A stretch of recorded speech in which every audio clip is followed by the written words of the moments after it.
Good morning guys, kagising ko lang no. So nasakit pa ng katawan ko kasi kagabi ako yung nag-stock room tapos ako din yung closing. Yung kapartner ko ako lang lahat ang gumawa ng mabibigat. Tapos sa pagod na pagod ako ngayon. Pero kinakailangan pa rin gumising kasi magagawa ng baon ng mga anak at mag-aasikaso. Ayun. Pero ang ginawa ko ngayon, nagpaalam ako na hindi ako papasok. Hindi ko talaga kaya, grabe. Ang bibigat.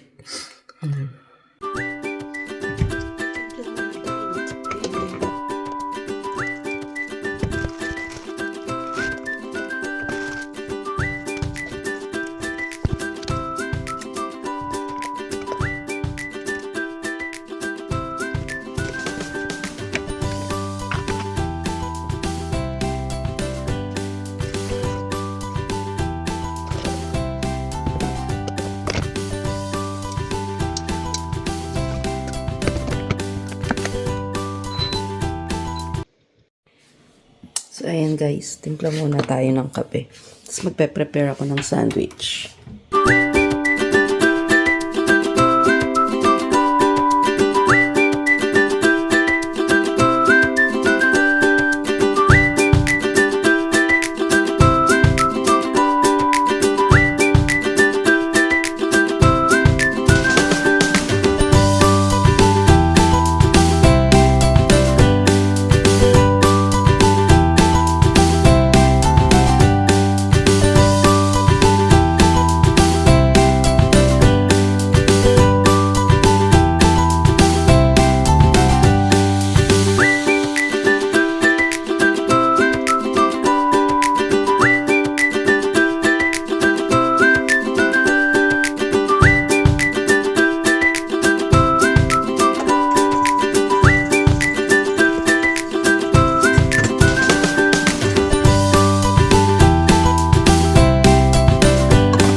Ayan, so guys, nakapag hugas na ako, no? Tsaka nakapaglinis-linis na ako. Relax mode naman tayo dito sa aking duyan-duyan. Yan.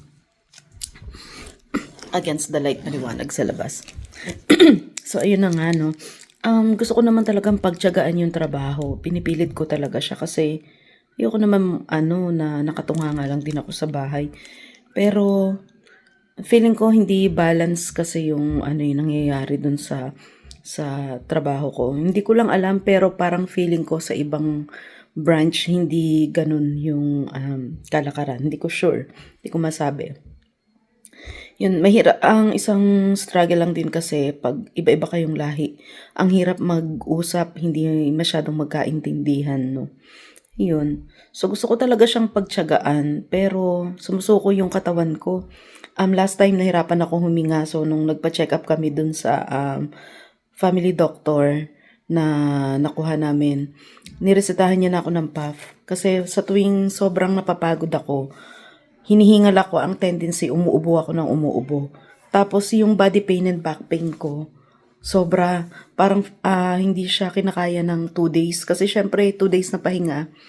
Hindi naman din totally siya pahinga dahil may mga gawaing bahay ka. And yung mga bata, naiinip din sila kapag magstay lang ng matagal dito sa bahay. So, kailangan mo silang ilabas. Yun. Pero although nakakapahinga din naman. Ayan, so kagabi, ang dami kong kinuha sa stock room para mag-stock ng mga gamit namin sa babae. Second floor siya, So, itutulak ko siya. Mag-isa lang ako, yung mga buhatin. Karton-karton siya, guys, na ibababa ko. Talagang nahirapan ako magbuhat. Yan. So, ang sumasakit sa akin, dibdib ko, tsaka likod ko. Kaya, sabi ko, pagdating pa nun, mag-isa lang ako sa front. So, nagpapa-order pa ako, nagpe-prepare pa ako ng mga drinks, mga order ng mga tao. And then, yung isa kasama ko sa likod siya, no. Ako nag-stock lahat ng gamit niya, gamit namin sa front, sa back. Ewan ko kung kasama pa siya talaga sa akin kasi nung iba yung kapartner ko, siya kumukuha ng stock lahat. Tapos pagkababa ko, um, sabi niya sa akin bilisan ko daw dahil kailangan ko nang mag-start para sa closing. Sabi ko sa kanya, nakita mo naman sobrang pagod ko, no? Sabi ko, kailangan tulungan mo rin ako. Tapos ako pa naglinis ng mga machine at nagmap, nagtapo ng basura. Yun. So siya, taga-print ng sticker, taga-dikit sa mga, ewan ko, sorry talaga. Hindi ko ugaling manilip ng ano, kaya lang sobrang pagod talaga ako. So ang ginawa ko ngayon, nagpaalam ako na hindi ako papasok. Kailangan ko i-recover yung katawan ko kaysa mamatay ako doon. Para sa magkanong sinasahod ko. Diyos ko po, Lord. Ayoko. Bahala na, sabi ko. Gusto kong pagtiyagaan pero hindi ko alam kung tatagal ako. Kung hindi nila magustuhan yung pag-absent ko ngayon pero nag-notify ako ng 8 hours. Sabi ko, nag-asthma attack ako at saka sobrang body pain yung inabot ko. Hindi ko alam kung tatanggapin nila. So, hindi ko alam. Bahala na. Pero syempre nagba-back up ako. Nagtatry na rin ako maghanap-hanap sa iba. Yun. So, ayun guys, kung kayo yon, ano sa tingin nyo, ano yung dapat?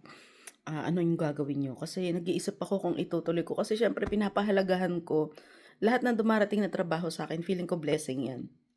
Kaya lang, hindi ko talaga alam ito. Yung mga pinasukan kong trabaho, lahat tumagal ako dyan.